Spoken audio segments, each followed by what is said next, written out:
Vía Pública. 11 de la noche con 2 minutos, les damos la bienvenida a este Vía Pública, jornada de martes, jornada muy fría. Nos estamos preparando para una jornada donde los termómetros podrían rozar el cero en gran parte de la zona central de nuestro país.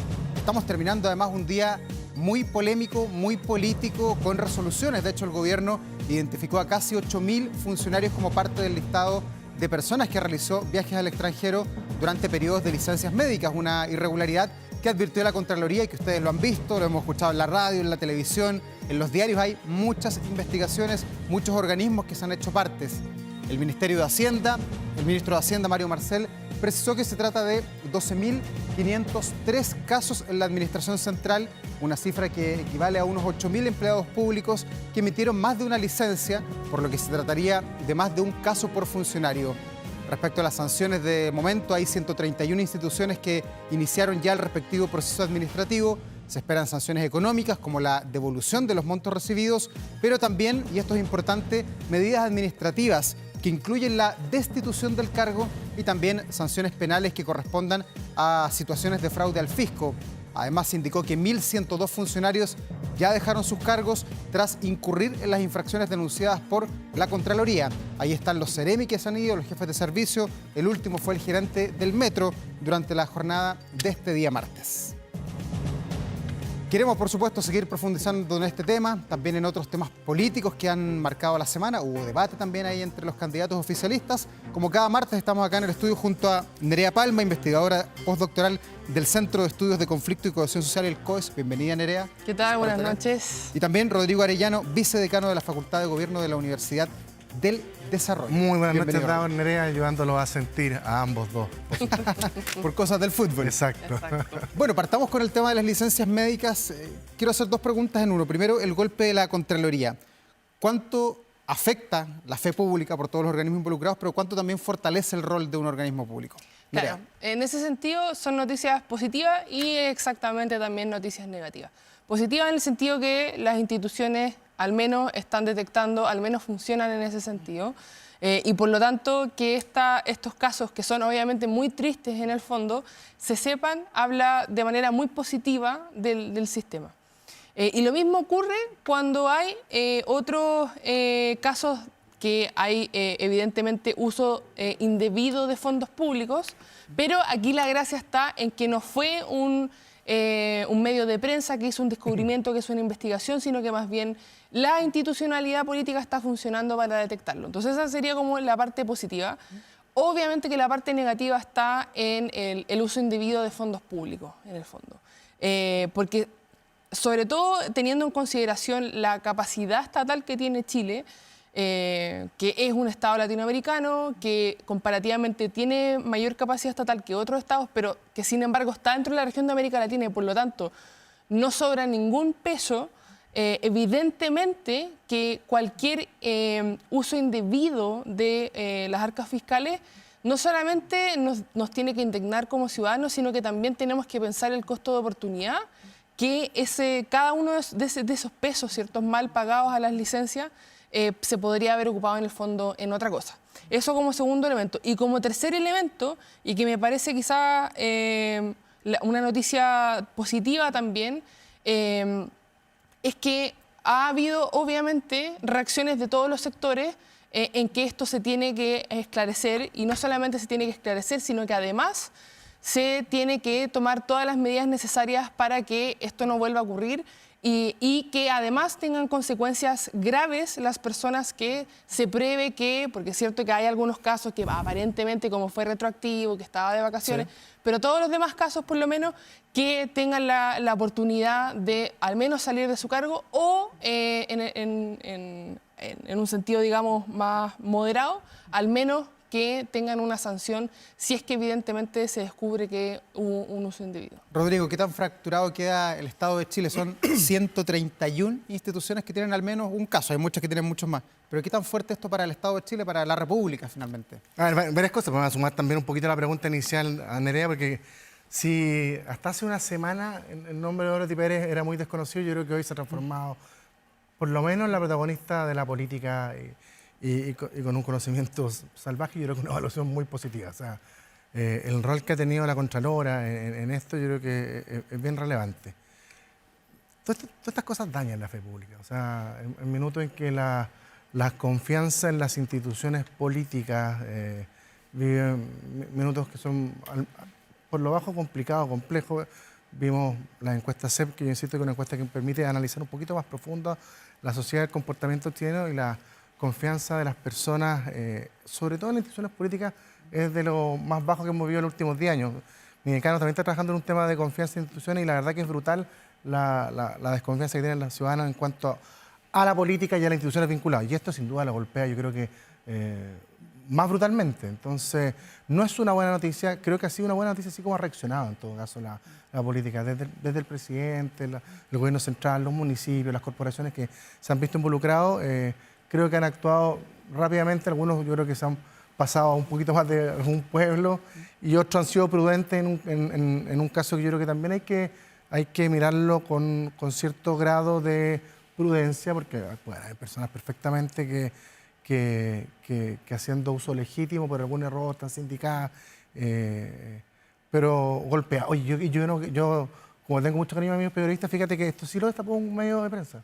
Este caso fue descubierto por un medio de comunicación, voy a tirar el nombre, que es el Libero, que descubrió el caso Cero y dado esta denuncia que era al amigo del presidente de la República, Domínguez. a Domínguez, ellos descubrieron este caso y semanas posteriores a este caso la Contraloría inició una investigación de este caso y empezó a abarcar más hasta que finalmente la Contraloría decidió hacer el cruce de información de la salida de ingresos de la PDI, así que hay que hacer justicia con los periodistas que siguen haciendo una pega impresionante para ayudar a la política. Sí, este caso, el caso llamémoslo el caso de las licencias médicas por todo lo que hemos conocido, ¿daña al Estado de Chile o daña al gobierno del presidente Gabriel Boric? ¿Se puede hacer la distinción? Porque hay muchos funcionarios que no son colocados por el presidente Boric, vienen de larga data en el Estado participando. Exacto. Sí, con respecto a lo anterior, claro, es importante mencionar que obviamente que la profundidad del caso da cierto los méritos de continuar la investigación y llegar cierto al número que tenemos hoy día, que pareciera ser que no calza con los números que tiene el gobierno, pero por lo menos en Contraloría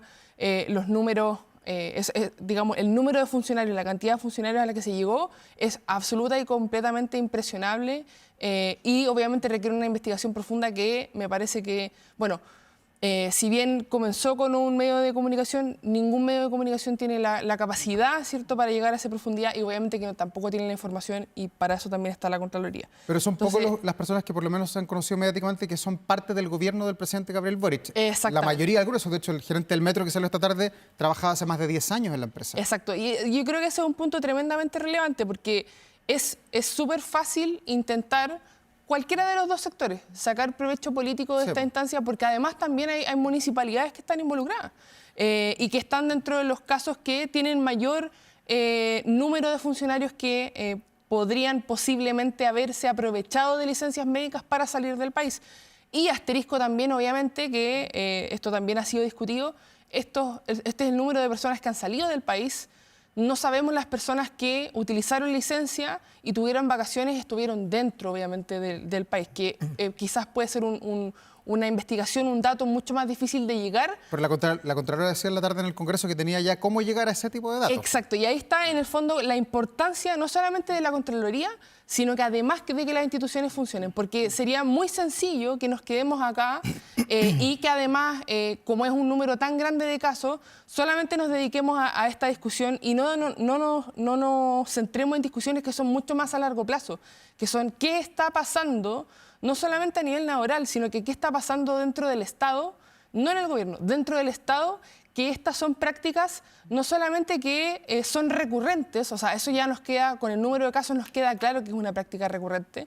Si hubiese sido solamente en algunas municipalidades, en algunos sectores del Estado, nosotros podríamos decir, bueno, pareciera ser que está ligado a cierto sector o a ciertas profesiones o a ciertos liderazgos, pero pareciera ser que es tan extendido que no solamente es difícil encontrar un color político que haya detrás, sino que además un patrón dentro del Estado que a nosotros nos ayudase a entender la razón de por qué esto es lo que está pasando. Entonces, a mí no, por lo menos con los datos que tenemos ahora, a mí no me queda nada más que decir que es una práctica que pareciera ser no solamente que ha venido dándose hace varios años, sino que además está lo suficientemente extendida para que sea catalogada como normal para quienes la practicaban. Rodrigo, ¿esto podría afectar la discusión que se da siempre en nuestro país si hay que tener más Estado o menos Estado, más instituciones del Estado? Ya, yo creo que además llegó justo en un minuto que se está dando esa discusión. Sí.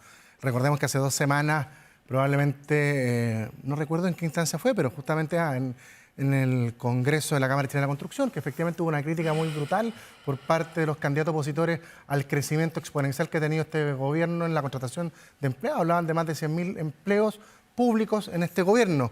Lo voy a sacar del caso de licencia porque creo que son 2 temas diferentes, pero justamente se da una coyuntura en que hay una mirada crítica con respecto al rol del Estado que ha ido creciendo. Bueno, las circunstancias también de los últimos años ayudaron a eso, pero con el nivel de gasto que tiene, con las malas prácticas que estamos viendo, con los casos de despilfarro de recursos, mala utilización, etc. Y ahora esto sin duda es como la guinda de la torta para pensar quizás en una etapa que quizás vale la pena reconfigurar y mirar cómo estamos administrando el Estado.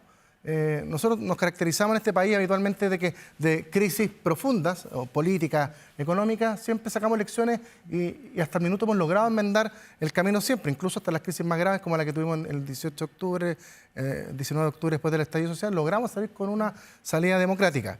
Y yo veo esto también como una oportunidad, porque no solamente en el tamaño del Estado, sino que en la forma en que el Estado se relaciona laboralmente con sus personas, cómo los contrata, cuáles son los mecanismos para poder ascender, cuáles son los mecanismos para poder de alguna forma ir limpiando a aquellos que no cumplen la pega. Recordemos que la contratación del Estado tiene unas trancas y unas trabas para poder, en el fondo, pedirle la renuncia a quienes no cumplen la pega, que son bien difíciles de conseguir a través de sumario, etcétera. Entonces, yo creo que es la oportunidad, ese minuto, no solamente para investigar estos casos y que actúen las instituciones, sino que para pensar cómo el Estado de Chile actual se enfrenta a los problemas de los chilenos y cómo actúa o cómo se moderniza. La última gran reforma fue en el gobierno del presidente Lagos, después justamente de la crisis de los sobresueldos que hubo en ese gobierno.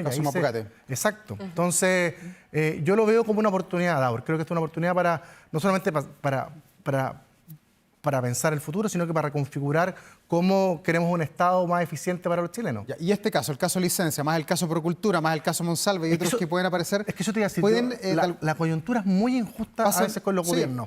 Pero eso, Rodrigo, ¿puede obnubilar o opacar la cuenta pública del domingo? ¿Pueden brillar los anuncios que va a hacer el presidente o esto va a tapar todo finalmente? La va a rodear. Es imposible que el presidente de la República no tome o no haga mención a este tema. ¿Tiene que hacerlo? Yo creo que es una oportunidad. Si él lo tomaría, y creo, insisto, no sé cuáles son las expectativas que quiere hacer los próximos meses de gobierno el presidente Boric, pero esto es una oportunidad para probablemente tratar de dejar otro legado, que es dar los primeros pasos para reconfigurar o modernizar el Estado de Chile, que hace rato que está siendo bien cuestionado en cuanto a prestar soluciones efectivas a los chilenos. Es una oportunidad y hay que mirarlo así. ¿Qué esperamos, Nerea, para la cuenta pública del domingo 1 de junio? Estamos ahí con el tema de si nace o no la guagua del presidente y todo, pero ese es otro tema que está a puertas de... ¿Pero qué esperamos ese día? ¿Es tiempo de hacer anuncios cuando quedan 10 meses de gobierno o es tiempo de hacer balances de lo obrado en los 3 años anteriores? Por lo general, dada la cantidad de tiempo que queda del gobierno, por lo general lo que hemos visto en cuentas públicas anteriores es un fuerte énfasis en lo que se ha hecho y la defensa de lo que se ha hecho. No solamente en términos de cantidad, sino que también cómo. Y eso va para lo que las promesas de campaña que se han logrado cumplir, como también las que no se han podido cumplir. Entonces, lo que yo esperaría en esta cuenta pública sería que el presidente Boric haga o transparente lo que nosotros ya sabíamos del primer momento, que es que había una ruta que quería seguir el gobierno que tenía hitos, que esas eran reformas relevantes, que muchas de ellas no se pudieron cumplir. Obviamente que esperaría que se dé alguna especie de razón de por qué eso no se logró cumplir. Ya lo hemos escuchado en algunas otras ocasiones. Dentro de lo que se destaca en el oficialismo es el rol de la oposición, pero también el cambio de la agenda política desde el estallido social hasta hoy día, que es básicamente seguridad.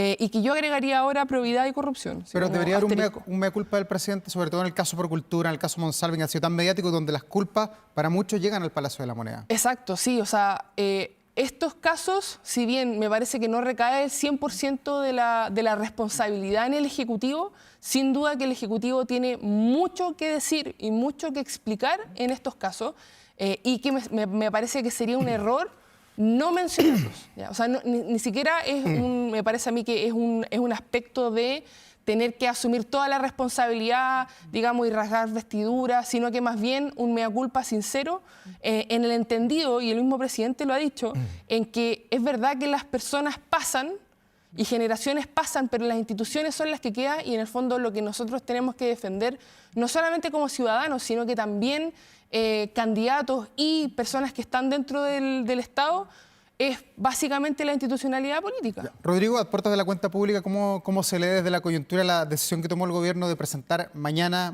miércoles, el nuevo proyecto de la ley de aborto hasta las 14 semanas, lo que ha dicho o anticipado la ministra? Mañana vamos a conocer el detalle, pero ¿cómo puede impactar eso a la cuenta pública? A ver, un año después del anuncio, casi un año después, porque bueno, si bien en una promesa de campaña, esto fue un anuncio quizás de los que más llamó la atención el año pasado. Llamó la atención el año pasado. ¿Te acuerdas que se pararon algunos parlamentarios y se fueron y todo? Sí. En la cuenta pública el año pasado, efectivamente. Sí. Entonces, da la sensación de que, dado que estamos acercándonos, hay que empezar a hacer check a las cosas que están incumplidas. Yo creo que hacer una...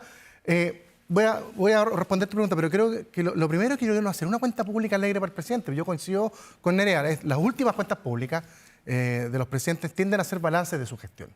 Y yo creo que el balance del presidente Boric, más allá de ciertos éxitos, tiene más cosas que dejar pendiente para, sobre todo, su sector. Porque el presidente llegó al gobierno con varias promesas de cambio profundo, reforma profunda, cambio constitucional, reforma profunda a la eliminación al sistema de salud, eliminación de la AFP, una nueva carga tributaria a la empresa, un gobierno feminista, y ninguna de esas se cumplió. Todas han caído por distintas razones. Algunas responsabilidad del gobierno, otras menos, pero las grandes promesas programáticas del presidente Boric no se han podido cumplir. Incluso la reforma de pensiones, que probablemente sea el legado más relevante, dista mucho del proyecto original del gobierno, mucho más cercano a un proyecto que hubiese legislado cualquier gobierno de centro-derecha.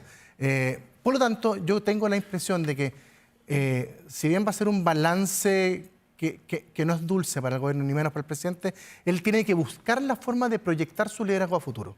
El presidente de la República es muy joven, 39 años solamente, por lo tanto tiene mucho camino en política.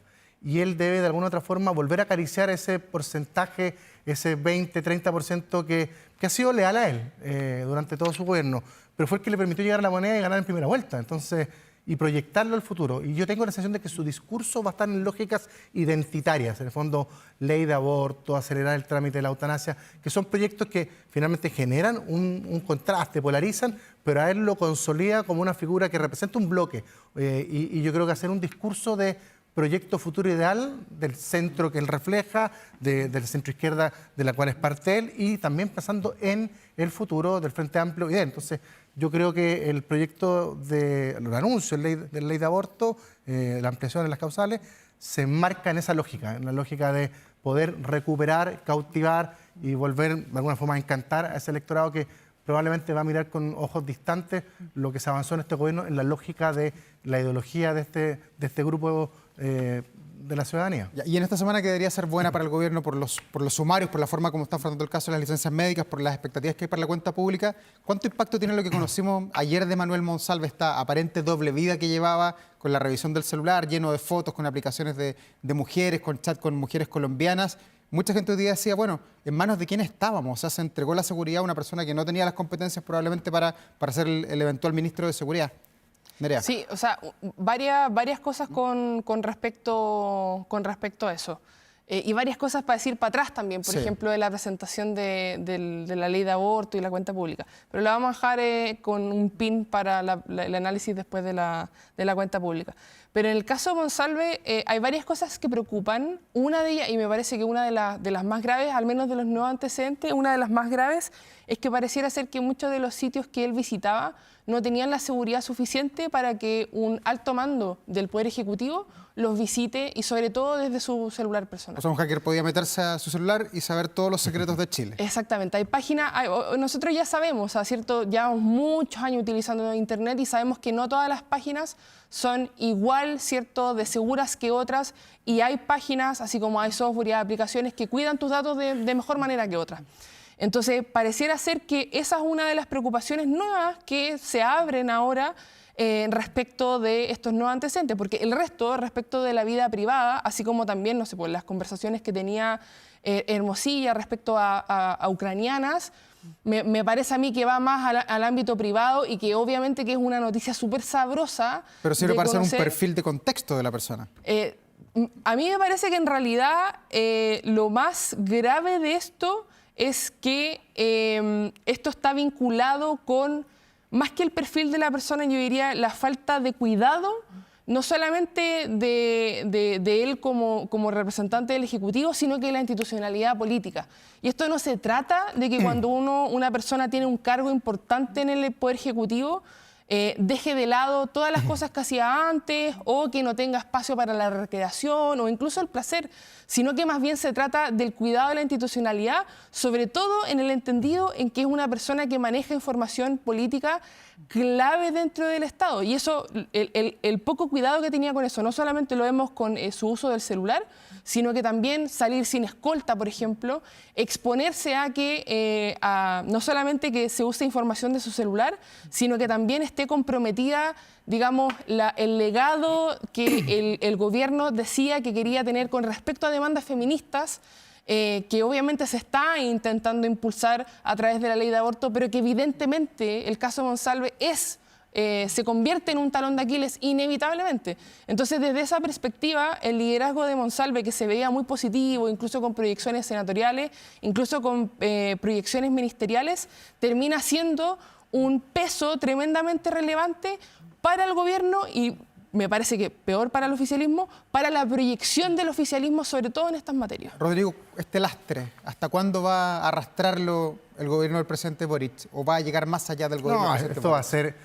Yo creo que estamos recién, mientras el juicio no tenga sentencia ejecutoriada... Y eso va a ser largo. Y eso es largo. Claro. O sea, probablemente en algún minuto, me imagino, del desarrollo del juicio oral, van a necesitar a declarar a la ex ministra de Interior, Carolina Toá, porque ella era superior general y tiene que decir, conoció la denuncia, entonces probablemente ella gane la primaria, va a estar probablemente en campaña en primera vuelta, yendo a los tribunales a declarar por el caso Monsalve, vuelva a surgir. O sea, yo creo que no solamente se derrumbó el discurso feminista con este caso, sino que además se ha transformado en una pesadilla brutal para el gobierno junto con Procultura. Procultura también ha sido otro caso. Hoy leíamos, no me acuerdo en dónde, pero las declaraciones del chofer que tenía Alberto Larraín, en Exante. Exacto, que señalaba que lo había dejar varias veces a La Moneda, donde era una persona cercana a la casa de gobierno, no sé si iba a ver al presidente o a algún ministro, o a lo mejor iba al café que está abajo, pero yo allá. Entonces, estos temas sin duda van a golpear. Y yo tengo una mirada, fíjate que más allá de la reacción del gobierno, que en algunos casos creo que ha sido oportuna, en el tema de las licencias, igual la golpea. Igual golpea, o sea, la gente habla de un descontrol, de la poca capacidad de fiscalización. Finalmente, lo que comentábamos, viene la Contralora a ordenar un tema que probablemente debe haberlo hecho el gobierno. Es sin duda que también aquí hay municipios, corporaciones, probablemente de otra ideología del gobierno, pero finalmente las confianzas se indican quizás a lo principal y no a lo accesorio. Entonces, yo creo que esto igual va a golpear al presidente de la República, independiente de la reacción que ha salido. Por eso creo que la cuenta pública es una oportunidad para salir jugando con propuestas de estos casos, con probablemente mea culpa, que siempre son valoradas por la percepción ciudadana.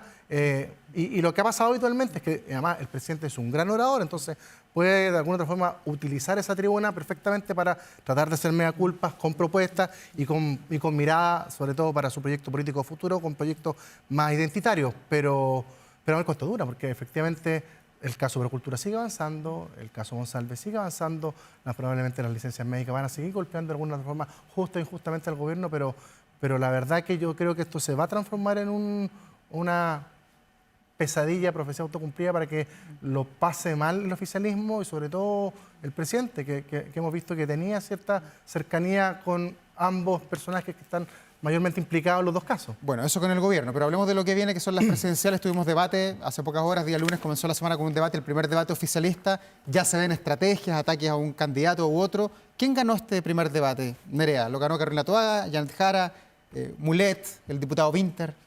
A mí me parece que en los debates, así como en las elecciones, es difícil elegir solamente a un ganador porque depende cómo se mire. Por ejemplo, en el caso de en este caso puntual de las primarias del sector oficialista, nosotros podríamos pensar que Carolina Toá tiene, como está liderando las encuestas, no solamente tiene la primera opción de marcar el debate en términos de qué es lo que se discute, dónde se ponen los acentos, a qué acentos no se ponen, y en ese sentido Gonzalo Winter, así como también Janet Jara, que podríamos decir que están en una segunda escala respecto de posibilidad de ganar la primaria, por lo menos con las encuestas, tienen la oportunidad de desmarcarse con Carolina Toá. Y me parece que en ese sentido, en este debate pudimos ver un poco de luces de, ok, son el mismo sector, son oficialismo, pero ya empezamos a ver las primeras diferencias sustantivas o que se intentan mostrar como sustantivas respecto de cuál sería el abanico de opciones que tiene el votante que quiere participar de esta primaria y que marcaría la diferencia en el tipo, no solamente en el tipo de liderazgo, sino que también la impronta programática que quieren imponer. Entonces, me parece que los liderazgos de Gonzalo Winter y Janet Jara ya se están empezando a desmarcar del liderazgo y quien va liderando la carrera aparentemente en la encuesta. Todos contra Carolina Toá. Eso es más o menos la lectura que podemos hacer. Pensando también lo que pasó con Janet Jara, que decía que representa la vieja concertación, que tiene ideas que fueron buenas en su época, pero esa receta no sirvió para el 2025. Exactamente. Yo creo que Carolina Toá está cometiendo... Y ayer estaba resfriada, además, entonces no se podía defender con tanto ímpetu. Eso te iba a decir, además yo la vi muy evocada o muy tranquila quizás. Sí. Creo que estaba leyendo equivocadamente el contexto en que se está dando, porque yo la sentí más candidata de primera vuelta que candidata de una primaria oficialista, y eso puede ser un error brutal, porque finalmente ella tiene que hablarle al sector oficialista, tiene que hacerse con las distancias, hacerse cargo también de su rol dentro del gobierno del presidente Boric, y creo que cada día va tomando más distancia para marcar una diferencia con Janet Jara, con Gonzalo Winter, que los vi mucho más agresivos, tienen mucho menos que perder. Exacto. Cuando vi a Carolina Toá hablando con una tranquilidad, pero yo creo que en un escenario diferente. Hoy tiene que hablarle al electorado de centro-izquierda, al electorado que ha apoyado al presidente Boric, porque esos son los que van a participar. No el electorado más moderado de la concertación que probablemente participe en la primera vuelta, y si ella logra ganar, ese discurso, esa forma de pararse en un debate, creo que es más razonable en una primera vuelta, pero no en primaria, y eso puede cometerse, y eso puede hacer que la campaña se equivoque. Yo he visto que quien arriesga aquí ha sido más Gonzalo Winter y Janet Jara, y la apuesta al menos en el debate creo que le resultó más a ellos que a Carolina Toá. Bueno, queda todavía un mes de debate, el 29 de junio, recordemos que son las primarias. Quería preguntarles por el otro lado, por el sector de la derecha, a propósito de las encuestas que hemos conocido durante el fin de semana. Johannes Kaiser, esa es la pregunta que quiero hacer. ¿Qué le pasó a Johannes Kaiser? ¿Se estancó? ¿Va a la baja? ¿Se va a recuperar? ¿Cómo leen el escenario que estaba viviendo este diputado?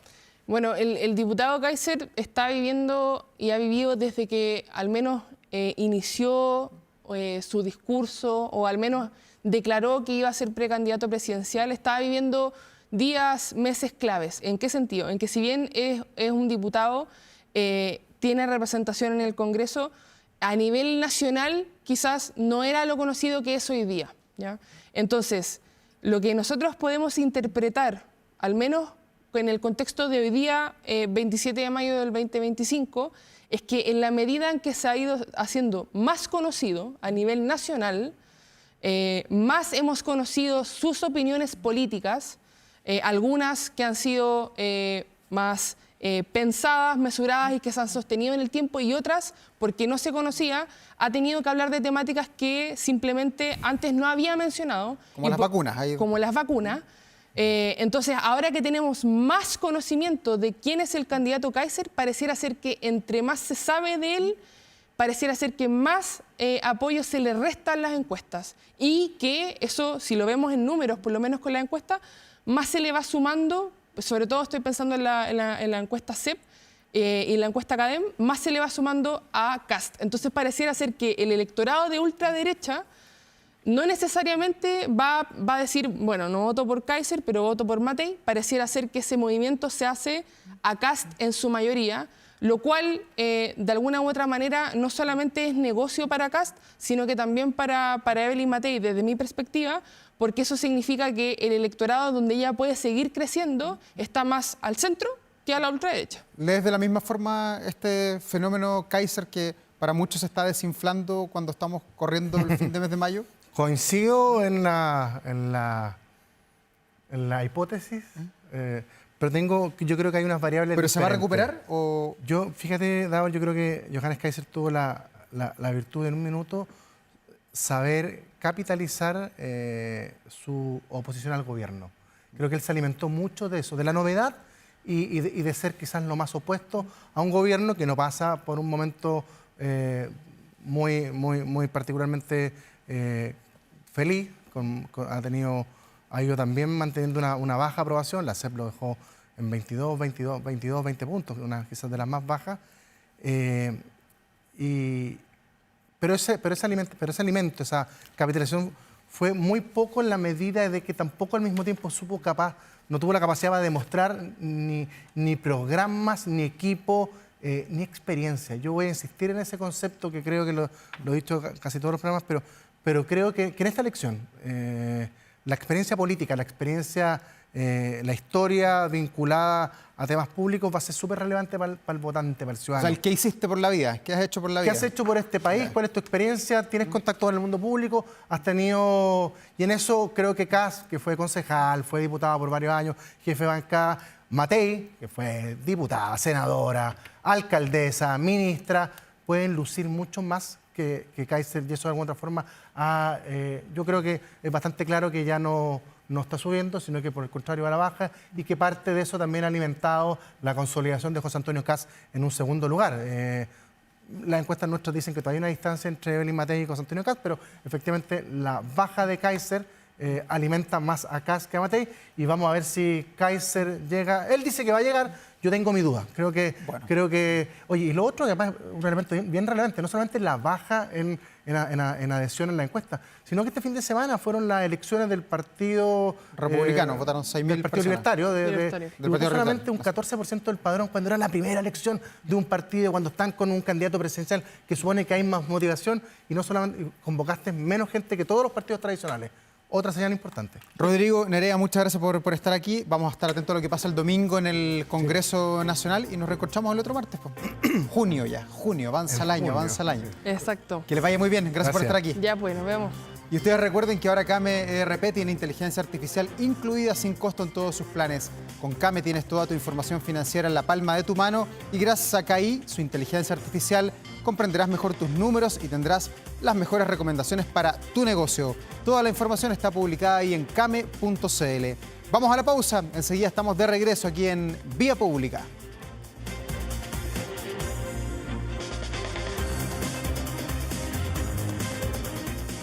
Bueno, vamos a seguir conversando sobre la contingencia política de nuestro país. Hay muchos casos que están sobre la mesa, las licencias médicas, también el caso Monsalve. Queremos seguir desarrollando esta conversación y para eso nos acompaña hasta ahora el diputado Tomás Lagomarsino, representante de Valparaíso, Viña del Mar, independiente, radical. Doctor Lagomarsino, bienvenido. Muchas gracias por la invitación. Saludos a todos.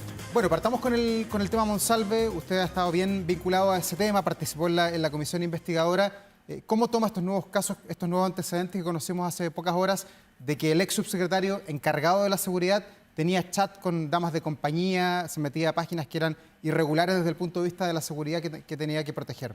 Bueno, efectivamente yo diría que es un pelo más a la sopa que se ha conocido desde hace un buen tiempo, diría yo.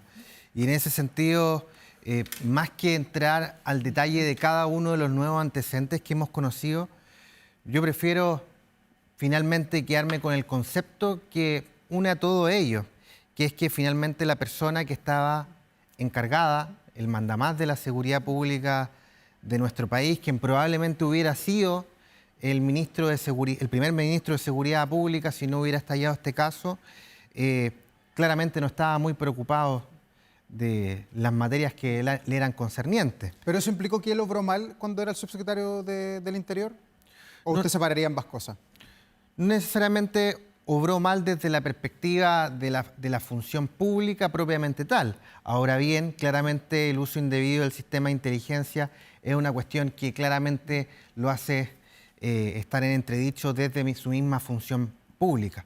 Ahora, efectivamente, cuando hay un cargo tan relevante como es ser el subsecretario del Interior, que tiene a su disposición no solamente el sistema de inteligencia que anteriormente te comentaba, sino que también la coordinación de las policías, claramente tiene que haber un obrar distinto.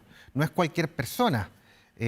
Efectivamente es quien está a su cargo de mantener el Estado de Derecho, de que se respete la Constitución y las leyes desde la perspectiva de la seguridad pública, de la persecución del delito, y en ese sentido, por supuesto que es claramente indebido desde un inicio hasta el final. Y si es que aparecieran más antecedentes, como los que hemos conocido, claramente se unirían a este concepto que ha estado presente prácticamente desde el primer momento. ¿Qué sensación tiene usted? ¿Cuánto nos falta por conocer del llamado caso Monsalve? Ustedes estuvieron en la comisión investigadora, se conocen estos nuevos antecedentes que los difunde el Canal 13. Usted pidió los correos electrónicos que se los van a dar, entiendo, no le han llegado todavía, que muestran la comunicación que hubo entre el 14 y el 18 de octubre, ¿así es? Entre las personas implicadas buscando el nuevo subsecretario. ¿Qué más nos falta por conocer? O sea, yo creo que faltan todavía cosas por conocer. De hecho, la misma abogada de la denunciante indicó que ella ya tenía suficientes pruebas y que podía ir a juicio oral y defender esa posición de inmediato. Evidentemente, yo espero que esto se resuelva por los tribunales competentes en el más breve plazo. Y sin lugar a la duda, una arista, yo diría, en lo político es justamente lo que se planteó desde la comisión investigadora, lo que yo levanté, porque el ex jefe de asesores y el actual jefe de gabinete del presidente de la República indicaron que desde el primer día que el presidente tomó conocimiento de este caso, les indicó que debían buscar un reemplazo para el ex subsecretario. Sin embargo, esos son exclusivamente palabras y nosotros, al menos yo, buscaba y busco tener alguna corroboración de que efectivamente existió esa instrucción y que se realizaron esas diligencias entre el lunes y el viernes de esa semana, que es finalmente cuando se le pide la renuncia. Entonces, solicité durante la Comisión Especial Investigadora los correos electrónicos de ambos asesores. En ese periodo comprendido fue denegado por presidencia. Yo apelé al Consejo para la Transparencia y el Consejo para la Transparencia dijo: entréguenselo. Sí. Diputado, ¿y con qué sensación se queda usted después de haber estado en la comisión y conocer los antecedentes respecto a las versiones que hemos conocido en el caso? ¿A quién le cree usted? ¿La versión que entregó Manuel Monsalve, que la conocemos el fin de semana a través de un diario, o la versión del presidente Gabriel Boric respecto a lo que pasó cuando él se enteró del caso y las decisiones que allí se tomaron? Bueno, es difícil creerle a uno u otro porque es palabra contra palabra. Exacto. No es un hecho que haya sucedido más allá de quienes estuvieron. Pero volvemos al contexto. Hay más versiones también. Efectivamente, hay múltiples versiones. Yo creo que hay una verdad pública y política que se instala. O sea, efectivamente, uno puede dudar de lo que se plantea desde presidencia, pero sin lugar a dudas tampoco, después de todo lo que hemos conocido, estamos frente a una santa paloma a la cual uno le pueda creer indiscutiblemente. Yo creo que lo más importante es tener finalmente una verdad judicial respecto a esto que se consolide más allá de lo político, porque dime y direte siempre hay en política, a veces también se busca instalar verdades para infligir daños desde la perspectiva política, y lo importante es que finalmente exista una verdad judicial para un tema que nos ha conmocionado, que nos ha preocupado, que ha movilizado al Estado para indagarlo y que por supuesto tiene que tener una resolución desde esa arista que es la judicial. Ya, pero ¿la moneda va a poder despercudirse de este tema? ¿No va a obnubilar quizás lo que pasa el domingo con la cuenta pública? Yo diría que hay cosas que obnubilan más la cuenta pública, el tema de las licencias médicas. Ya le voy a preguntarse. Entonces, desde esa perspectiva, yo creo que esto ha mantenido obnubilado en cierta medida al Ejecutivo, pero efectivamente hay otros temas que son complejos, el tema convenio, caso convenio, el tema de las licencias médicas, y que finalmente también esperamos que vayan siendo resolvidos, no solamente de la perspectiva de la verdad judicial, sino que también de los recursos, al menos del caso convenio, sean restituidos. Oiga, y las licencias médicas. Manuel Monsalve, lo veíamos también en los antecedentes nuevos, también dijo, consígame una licencia, no fue a ni un médico, obtuvo la licencia. Conocimos en la última hora también que su hermana Carmen salió al extranjero con una licencia médica, tuvo que renunciar a la Superintendencia de Salud. Dos casos, dos pildoritas para poner en la conversación. ¿Hasta dónde llega esto de las licencias médicas? Digo, ¿hasta dónde debe llegar? O sea, tiene que llegar hasta las últimas consecuencias. ¿Y eso qué significa? ¿Investigar más allá del 2023 y 2024? No solamente más allá del 2023 y 2024, sino más bien, entiendo que hay una complejidad por la base de datos de la Policía de Investigaciones, justamente en la indagatoria más hacia atrás, pero sí respecto a los distintos sistemas de seguridad social. Hoy día conocemos de funcionarios públicos producto de que Contraloría tiene justamente el resguardo de la función pública, pero efectivamente esto debería revisarse no solamente en las Fuerzas Armadas y Orden, que es lo que ha planteado la Contralora, a la cual evidentemente uno la felicita y valora tremendamente lo que está realizando, sino que también en el sector privado, donde también está implicado FONASA e ISAPRE, y en enfermedades laborales y accidentes del trabajo, no me atrevería a decir, mutuales. Ya, diputado, ¿y qué hay que hacer con los médicos? Porque también son parte del problema. Usted es doctor, me imagino que conoce cómo funciona muy bien el sistema de las licencias médicas. ¿Hay que también sancionarlos con dureza, así como se exige, por ejemplo, destitución de los funcionarios públicos? ¿Hay que tener una medida dura para los médicos que participaron en esto que hoy día es un delito? A todos los médicos que efectivamente entregaron licencias médicas por una compensación en dinero o por una prebenda, efectivamente hay que sancionarlos duramente. Ahora bien, también hay que indicar, y en eso efectivamente un paciente puede llegar a la consulta a un profesional e indicarle ciertos síntomas y signos que le hagan intuir a ese facultativo que está ante un cuadro clínico determinado y haberle prescrito una licencia médica, no con la intención de generar O sea, usted me está diciendo que al doctor el paciente lo puede engañar, eso es lo que usted me está diciendo. Que lo pueden hacer leso, un buen chileno. Depende del cuadro que motive la consulta. Ya, pero eso no es una justificación, diputado. Pero por eso, efectivamente hay una cuestión que es delito, que es cuando tú tienes una intención de defraudar al fisco.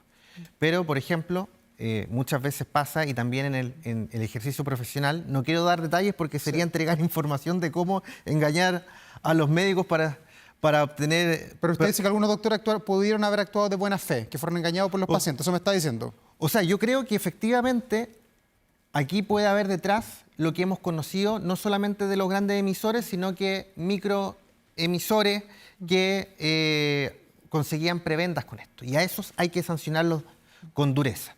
Pero, por ejemplo, cuando un paciente llega con un cuadro de salud mental, ha revisado un par de páginas web que tienen los síntomas de un cuadro depresivo y te describen exactamente los mismos síntomas y se falsea ese cuadro, efectivamente no necesariamente existe una intención de defraudar. Por eso aquí aquellos profesionales que buscando justamente diagnosticar y tratar fueron falseados, efectivamente tienen que ser sancionados. Ahora bien, por ejemplo, hay cuadros médicos propiamente tal que es difícil, no tienen antecedentes complementarios que te permitan determinar la veracidad del cuadro o tener la completa certeza del cuadro clínico. Por ejemplo, típico el lumbago agudo, que es distinto, por ejemplo, a una discopatía, que tú pides una resonancia. El lumbago agudo es un cuadro por haber, por ejemplo, cargado mucho peso. Y hay, en verdad, pacientes que llegan y se nota incluso que leyeron ahí la página web que entregaba todos los síntomas, y uno tiene que buscar alternativas justamente para buscar que efectivamente no te estén buscando engañar, sobre todo en algunos cuadros clínicos que tú no puedes pedir un examen que te dé certeza o no tienes signos suficientes que te puedan entregar aquello. Por eso, este es un área tan difícil de fiscalizar per se, no desde la perspectiva de cruzar datos de salida al extranjero con datos de que efectivamente esas personas estuvo con licencia médica, porque eso evidentemente habla de que no estaba la intención del reposo, sino de defraudar. Pero cuando tú tienes una cantidad importante de licencias médicas en el país, muchas de ellas que efectivamente son por cuadros clínicos de difícil corroboración del diagnóstico, esto se hace un poco más complejo. No es como, por ejemplo, una persona que tiene Un resfrío. artrosis, que tiene artrosis y tú le puedes pedir radiografía y sabes que tiene artrosis o enfermedades degenerativas osteomusculares. O, por ejemplo, una persona que llega con una amigdalitis y tiene las amígdalas de este porte llenas de pus, obviamente tú vas a saber sin lugar a duda que esa persona está con una amigdalitis. Pero hay algunos otros cuadros clínicos que son muy subjetivos. Porque, por ejemplo, en un lumbago, que el paciente te dice que tiene dolor, efectivamente tú no tienes cómo corroborar que esa persona efectivamente tiene ese dolor. Hay ciertos signos que se pueden explorar que podría comentarlos como... Bueno, veremos qué pasa con ese tema, diputado, pero quería preguntarle por otro que también tiene que ver con la medicina. En las próximas horas se va a presentar el proyecto de ley de aborto, así lo ha anunciado la ministra Antonia Orellana, la ministra de la Mujer, aporta de la cuenta pública. Dos preguntas. Uno, ¿es necesario un nuevo proyecto de aborto en nuestro país o basta con las 3 causales? Y lo otro, la temporalidad en la presentación del proyecto. Yo creo que es importante analizar si es que este proyecto que se presenta tiene viabilidad política. Efectivamente, incluso hay muchos parlamentarios de oficialismo que han dicho que no están de acuerdo con el proyecto. ¿Usted, por de ley. ejemplo? Yo creo que es un tema que efectivamente se tiene que discutir. Yo, como médico, no practicaría uno, pero evidentemente los debates del inicio y del fin de la vida son debates que naturalmente se han dado en distintos países de nuestro planeta. Y por supuesto que eso nos ha permitido tener una ley de interrupción voluntaria del embarazo con 3 causales sumamente justificadas, sumamente justificadas. Entonces, desde esa perspectiva, yo creo que es una discusión que se tiene que dar. No sé si es el momento idóneo desde la perspectiva de la temporalidad y de la realidad política, de si el proyecto de ley efectivamente va a transformarse en ley de la República.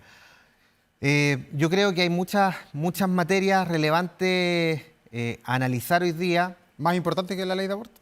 Yo creo que en salud tenemos temas muy preocupantes. Por ejemplo, hace pocos días se conoció de esta indiferenciación de las camas ginecobstétricas y de las urgencias ginecobstétricas. Es decir, igual ahí hay como poca coherencia, incluso me atrevería a decir, porque por un lado presenta una ley de aborto, proyecto de ley de aborto, y por el otro lado está indiferenciando camas y urgencias ginecobstétricas que lleva al incumplimiento de una serie de leyes que justamente buscan proteger a las mujeres de la violencia obstétrica. Entonces, me parece poco coherente respecto a esos 2 elementos que hemos conocido en un corto periodo de tiempo. Diputado Lago Marcino, está entretenida la conversación, pero se nos fue el tiempo. Estaremos atentos, por supuesto, a lo que pasa el domingo ahí en la cuenta pública con los anuncios que haga el presidente Boric. Muy importante, sancionar duramente el fraude de licencias médicas y no solamente quedarse en la lista de funcionarios públicos, enfermedades laborales y sector privado. Diputado, gracias por estar aquí. Buenas noches. Gracias a ti por la invitación. Y nosotros vamos a la pausa. Enseguida estamos de regreso con más aquí en Vía Pública, en Canal 24 Horas. De la noche con 56 minutos, avanza rápido el reloj, estamos despidiendo este Vía Pública y también este día martes que estuvo tremendamente noticioso. Nos preparamos además para una jornada fría en la capital y en gran parte de la zona central. Estamos además monitoreando lo que pasa en Puerto Varas con la reconstrucción luego de este tornado que ha dado para tanto debate respecto a si en el país vamos a tener más de estos fenómenos climáticos. Pero veamos que se publica hasta ahora en 24horas.cl. La verdad es que no quiero mirar mucho para allá, pero bueno, hay que hacerlo porque la U no le fue bien, no hubo hazaña, dice 24horas.cl. Universidad de Chile queda eliminada de la Copa Libertadores de América. El elenco azul perdió en Río de Janeiro, se despidió del torneo continental con 10 unidades y ahora disputará el repechaje en la Copa Sudamericana. Muchos pensaban que la U podía rescatar aunque sea un punto que le daba algo de esperanza. Viajaron miles de hinchas de la U hasta Río de Janeiro, estuvieron acompañando. Ahora viene el retorno, obviamente con tristeza, con pena, porque había esperanza de que a la U le podría ir un poco mejor en esta Copa Libertadores de América, que ha sido esquiva para los equipos chilenos, por lo menos en el año 2025. Decía que Santiago está frío. Revisemos cómo viene la jornada del día de mañana. Los meteorólogos apuntan que vamos a tener una madrugada muy helada, incluso podría ser inferior a los 5 grados que apunta allí el termómetro para el día miércoles, pero el termómetro va a crecer, va a llegar a los 22 y hacia el fin de semana se ven jornadas despejadas, aunque con mañanas cada vez más frías en este tránsito directo al invierno que está teniendo nuestro país a este lado del mundo, aquí en Sudamérica, donde todo es distinto al viejo continente.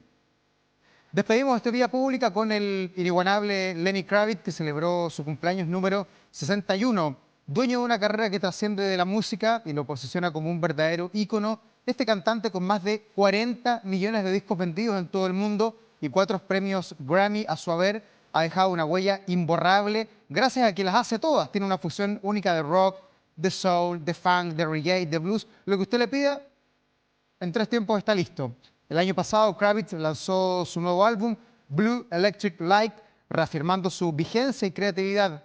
El disco, compuesto y producido por él mismo, explora también nuevos sonidos sin perder su esencia. Con 6 décadas de vida y más de 3 de carrera, Lenny Kravitz sigue siendo una figura fundamental del rock contemporáneo y también un símbolo, un gran símbolo de autenticidad. Con Lenny Kravitz cerramos este día martes, nos despedimos, nos reencontramos mañana en un nuevo Vía Pública. Que tengan un buen descanso.